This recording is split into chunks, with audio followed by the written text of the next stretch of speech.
povedal, že takéto sprostosti si rob doma. A možno mal aj pravdu. Keď sme chodevali na obed, na prestávku, tak som sa snažil rýchlo najesť a vrátiť sa, aby som ešte mohol na tej peci niečo vyrábať. Ak niekto chcel kvetinku, no tak som to skúšal. A takto som aj potom akoby zdržoval tých mojich parťákov. Ale až raz sa to tak vyhrotilo a taký bol naštvaný ten majster, že mi v takom hneve povedal, ak si chcem robiť takéto fušky, tak nech si to robím doma. No a keď mi toto povedal, tak som nad tým moc nepremýšľal, lebo som robil tie poháriky, ale potom mi to nedalo a už keď bol taký upokojený, tak som sa ho opýtal, že ako to myslel, že čo si dám tú velikánsku pec ako obývačka do chalupy, alebo kde by som si ju asi tak dal.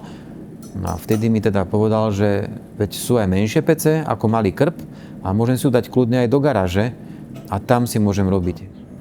Srandovné je to, že síce on chcel, aby som prestal, ale takto mi nechtiac ukázal, ako sa dá začať troška inak.